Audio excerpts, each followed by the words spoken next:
কি করো, গীতার 3টি শব্দ মনে রাখো। একটা হলো কর্ম, একটা হলো ভক্তি, আরেকটি হলো জ্ঞান। গীতাতে 700 শ্লোক আছে। এই 700 শ্লোকেই ভক্তি এবং মুক্তির কথা বলা আছে। তো সেখানে প্রথম থেকে 6ষ্ঠ অধ্যায় পর্যন্ত তোমার কর্মের কথা বলা আছে। 7ম থেকে 12 অধ্যায় পর্যন্ত ভক্তির কথা বলা আছে। আর 13 অধ্যায় থেকে 18 অধ্যায় পর্যন্ত জ্ঞানের কথা বলা আছে। 3টা শব্দ। এই 3টা শব্দকে এইভাবে সাজানো হয়েছে। নিচে হলো কর্ম, মাঝখানে ভক্তি, উপরে হলো জ্ঞান। ভগবানের এই জ্ঞান এবং কর্ম মাঝখানে দিয়েছে ভক্তি। কেন মাঝখানে ভক্তি দিল? 2টা শুষ্ক জিনিস, একটা কর্ম, একটা জ্ঞান, দুটোই শুষ্ক। এই শক্ত জিনিসটাকে আটকাইতে হইলে নরম জিনিসের প্রয়োজন। খেয়াল করো, প্রমথনাথ তর্কতীর্থ গীতা ভাষ্য পড়বেন, বিশ্বনাথ চক্রবর্তী পাদ গীতা ভাষ্য পড়বেন, শঙ্করাচার্য গীতা ভাষ্য পড়বেন, ভগবতী বৈষ্ণব গৌর ভক্ত বঙ্কিমচন্দ্রের গীতা রিসার্চ পড়বেন। দেখবেন এত চমৎকারভাবে সেখানে ব্যাখ্যা দেওয়া আছে। 2টাই শক্ত, যেমন কর্মটা শক্ত তেমনি জ্ঞানটাও শক্ত। কর্ম আর জ্ঞানটাকে আবদ্ধ করতে হলে সেখানে উদাহরণ দিয়েছে, যেমন ওই যে দেখো ইট রাখছে, একটা ইটের উপর আরেকটা ইট যদি রাখি তাহলে ইটটা থাকবে না? থাকবে। একটা ইটের উপরে একটা ইট রাখলাম, ইটটা থাকবে না? থাকবে। কত সময় থাকবে? যত সময় পর্যন্ত নড়াচড়া না দেবে তত সময় পর্যন্ত ইটটা থাকবে। যেমন আপনারা ইট ভাটা থেকে যখন ইট কিনে আনেন, আনার পরে ওই গাড়িওয়ালা কি করে, ওই ইটটাকে কিন্তু একটার উপরে একটা সাজাইয়া দেওয়া যায়, ইটটা দেওয়া যায়। যদি ইটটা ভালো ইট, সব ইট কিন্তু স্ট্যাক দিতে পারে না। কেন পারে না? কোনো ইটের মধ্যে চ্যাম্প থাকে, কুলা থাকে, খাটো থাকে।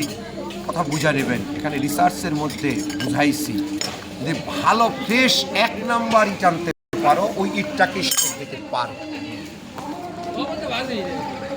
এই ইটটা যে স্ট্রাইক দেবে কত সময় পর্যন্ত স্থায়িত্ব থাকবে?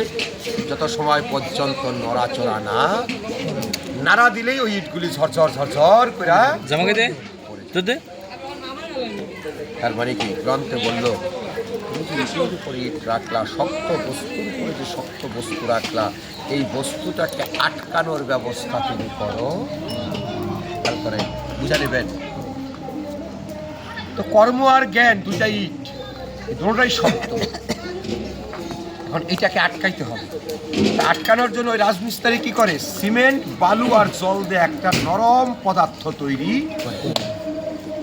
করে না?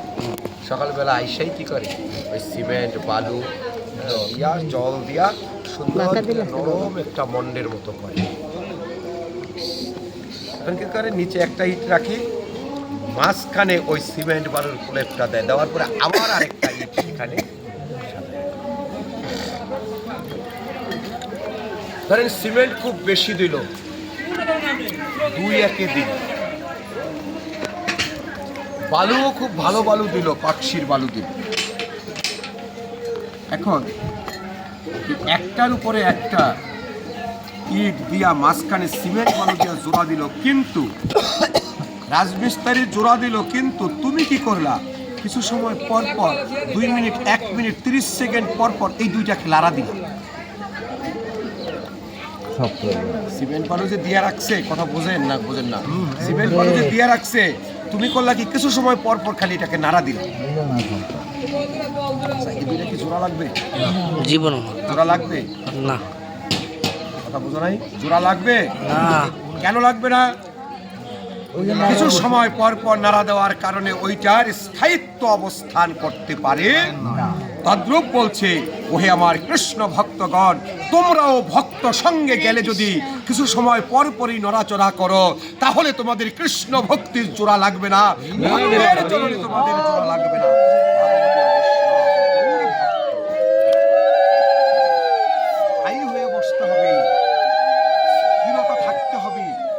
তুমি পূজা করতে বসছো, মনটা উড়ুবুড়ু, কাজ হবে।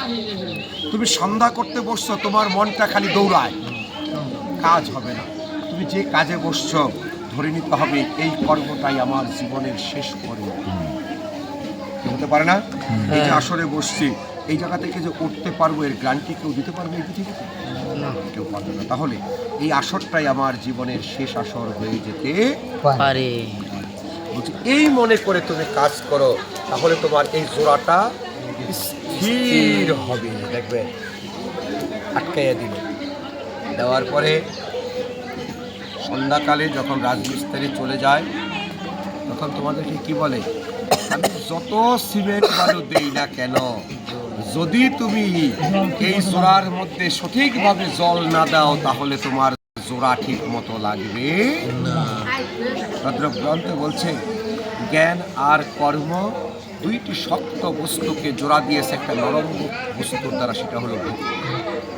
ভক্তিটা হলো নরম, আর কর্মটা হলো শক্ত, জ্ঞানটা হলো শক্ত।